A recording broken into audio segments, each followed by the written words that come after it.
Assalamu alaikum dear students, welcome back to the YouTube channel Like Cadet College Pugby. Now dear students, as you know that we are started the class 10th biology chapter 14 reproduction. Lecture 3 is a previous lecture. In the previous lecture we have to talk about the multiple fission. हमने multiple fission के बारे में discuss करवाया था कि multiple fission क्या होता है और मल्टी फिजन जो होती है ये कौन से ऑर्गेनिज्म में टेक प्लेस करती है। डियर स्टूडेंट्स, मैंने आप लोगों को बताया था कि मल्टीपल फिजन जो है ये एसेक्सुअल रिप्रोडक्शन है जो कि एक ऑर्गेनिज्म जो होती है वो अनफेवरेबल कंडीशन में टेक प्लेस करती है।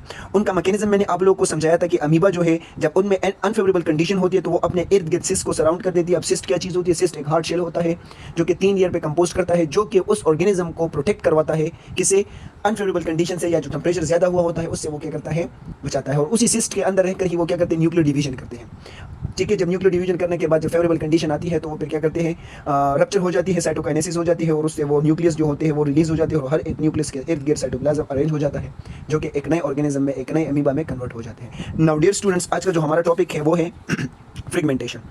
जी के स्टूडेंट्स, जैसे फ्रेगमेंटेशन, अब फ्रेगमेंट्स बोलते हैं किसको? पीसेस को, यानी टुकड़े। फ्रेगमेंटेशन मीन यानी फ्रेगमेंट्स से निकला हुआ है, फ्रेगमेंट्स मीन पीसेस। अब ये फ्रेगमेंटेशन जो है ये भी टाइप है एसेक्सुअल रिप्रोडक्शन का। क्या है? एसेक्सुअल रिप्रोडक्शन का एक टाइप है एसेक्सुअल रिप्रोडक्शन, जो कि मैंने आप लोगों को फर्स्ट लेक्चर में टाइप ऑफ रिप्रोडक्शन में समझाया था।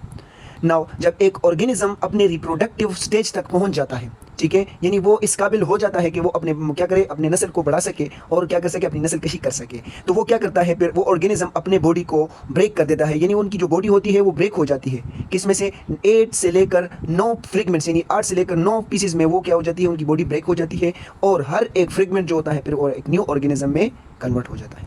डियर स्टूडेंट, यहाँ पर आप लोगों से एमसीक्यूज या शॉर्ट क्वेश्चन वगैरह पूछा जा सकता है कि फ्रेगमेंटेशन जो होती है ये हमारे पास फेवरेबल कंडीशन में टेक प्लेस करती है या अनफेवरेबल कंडीशन में टेक प्लेस करती है। जिस तरह मैंने आप लोगों को मल्टीपल फिजन के बारे में बताया था कि मल्टीपल फिजन जो होती है हमारे पास अनफेवरेबल कंडीशन में टेक प्लेस करती है। अब इसी तरह फ्रेगमेंटेशन जो है this is take place in a favourable condition, यानी ये ऑर्गेनिज्म जो होती है अपने फेवरेबल कंडीशन में टेक प्लेस करती है। हमारे साथ वेल नोन एग्जाम्पल जो है वो फ्रेगमेंटेशन की वो फ्लैट वर्म है जो कि प्लेनेरिया। प्लेनेरिया इसकी बहुत बेस्ट एग्जाम्पल है। ये एक सिंपल डायग्राम है प्लेनेरिया का। जब ये अपने रिप्रोडक्टिव स्टेज तक पहुंच जाता है तो इसके बॉडी में फ्रिल्स यानी क्लीवेज, दरारें आ जाती है। ठीक है, और इसकी बॉडी जो होती है 8 से लेकर तकरीबन 9 पीसेज में या फ्रेगमेंट्स में कन्वर्ट हो जाती है। ठीक है स्टूडेंट्स, ये देखिए यहाँ पर मैंने आप लोगों को डायग्राम के जरिए दिखाया है कि इसकी जो प्लेनेरिया की नॉर्मल बॉडी में से क्या रिप्रोडक्टिव स्टेज पर पहुंचने के बाद इसमें से फ्रेगमेंट्स आ गई और इसकी बॉडी जो है कितने पीसेज में कन्वर्ट होगी, 1 2 3 4 5, इस तरह से ये ज़्यादा पीसेज में भी कन्वर्ट हो सकती है। फिर हर एक पीस जो होती है वो क्या करती है, एक नए ऑर्गेनिज्म में कन्वर्ट हो जाती है। सो डियर स्टूडेंट, ये भी एक एसेक्सुअल रिप्रोडक्शन की टाइप है, ठीक है, जिसमें से ऑर्गेनिज्म की बॉडी जो होती है वो फ्रेगमेंट्स में यानी पीसेज में कन्वर्ट हो जाती है और फिर हर एक फ्रेगमेंट, हर एक पीस जो होता है एक नए ऑर्गेनिज्म में तब्दील हो जाता है और इसी तरह इनकी जो नस्ल होती है वो आगे बढ़ती है और अपने रिप्रोडक्शन को आगे बढ़ाता है, अपनी नस्ल को आगे बढ़ाता है। ठीक है students, if you have any question then ask in the comment section. Thank you so much.